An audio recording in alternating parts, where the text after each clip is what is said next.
Hi friends అందరికీ, నేనైతే ఇప్పుడు డిన్నర్లోకి ఎగ్ ఫ్రై చేస్తున్నానండి. ఎందుకంటే మధ్యాహ్నం పుదీనా చట్నీ చేసేసా, కొంచెం ఉండేది సరిపోదు. అందుకోసం అయితే ఇప్పుడు మళ్ళీ ఒక 4 ఎగ్స్ తెప్పించి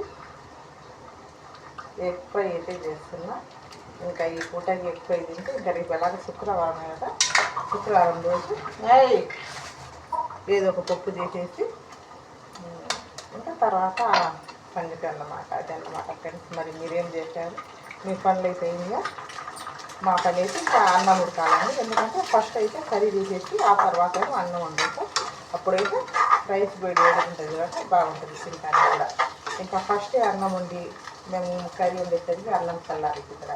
ఎందుకంటే ఇప్పుడు చలికాలం కాబట్టి కొంచెం ఒక నెల తర్వాత మార్చేస్తే వేడి అన్నం చేస్తాం తినలేమండి. కొంచెం చల్లగుంటే నాకు బాగా తినాలనిపిస్తుంది. ఈ చలికాలం కాబట్టి అన్నమాట. సంక్రాంతి అన్ని బాగా జరుపుకున్నారు కదా. సరే ఫ్రెండ్స్, ఈరోజు ఒక్క వీడియో కూడా పెట్టడానికి కాలేదు. ఇప్పుడైతే డిన్నర్ వీడియో పెడుతున్నా. ఉంటా. మరి వీడియో నచ్చితే లైక్ ఇవ్వండి.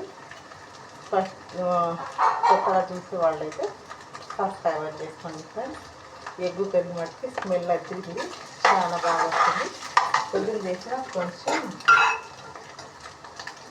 పుదీనా పచ్చడి తర్వాత ఎగ్దం సూపర్ అన్నమాట. వేడి అన్నంలో చాలంటే ఒకసారి ఫ్రై చేసిపోయింది ఫ్రెండ్స్. అంతే, అలా చేసి ఇలా అయితే అన్నమాట. By by. మరొక వీడియోతో కలుద్దాం. మీ బాయ్.